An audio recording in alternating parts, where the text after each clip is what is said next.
ఎలా ఉంది madam movie? ఎలా ఉంది మేడం? చాలా సూపర్గా ఉంది. పెద్ద సినిమా రివ్యూ. టికెట్స్ బుక్ చేసుకున్న తర్వాత రివ్యూస్ చూసిన. మోస్ట్ ఫేమస్ యూట్యూబర్స్ చెప్పిన రివ్యూస్ విన్నా. ఒక యూట్యూబర్ ఉన్నాడు, ఇప్పటి వరకు 90% ఆఫ్ ద సినిమాస్ వర్స్ట్ అనే చెప్పిండు. ఈసారి ఈ సినిమాకి కూడా అదే చెప్పిండు. ఈసారైనా కరెక్ట్ చెప్పిండేమో అనుకున్నా, కానీ this time also he proved me wrong. So నేను జెన్యున్గా అనుకుంటున్నది నేను ఇప్పుడు మీకు చెప్తా. చెప్పు. సో ఈ సినిమాలో నాకు నచ్చిన 5 పాయింట్స్ చెప్తా. First one, Ram Charan acting super చేసిండు, అందులో జీవించేసిండు.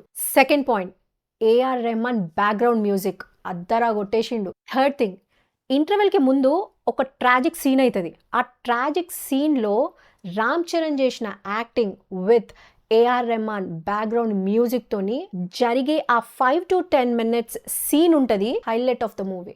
ఫోర్త్ పాయింట్, జగపతి బాబు గారి యాక్టింగ్. అసలు జగపతి బాబు అని చెప్పేసి అని ఆయన వాయిస్ విన్నాక నేను రియలైజ్ అయినా, కానీ ఆయన చేసిన యాక్టింగ్ ఉంది అసలు.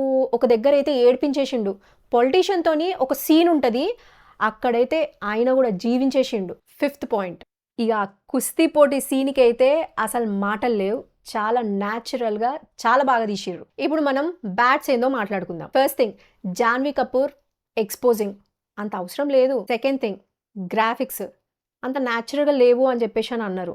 అది కొంచెం వరకు అగ్రీ చేయొచ్చు, కానీ రామ్ చరణ్ యాక్టింగ్తోని అదంతా ఫేడ్ ఆఫ్ అయిపోయింది. థర్డ్ పాయింట్, లాస్ట్ 30 minutes కొంచెం ల్యాగ్ చేసినట్టు అనిపించింది, కానీ అందులో కూడా ఒక అన్ఎక్స్పెక్టెడ్ థింగ్ అవుతుంది, అది మూవీకే హైలైట్. సో ఫైనల్గా నేను ఏం చెప్పాలనుకుంటున్నా అంటే, మూవీ చాలా బాగుంది. మంచిగా ఉన్న సినిమాని మంచిగా ఉందని చెప్పండి, ఎందుకు అన్నెసెసరీగా డీఫేమ్ చేస్తున్నారు? This has to stop.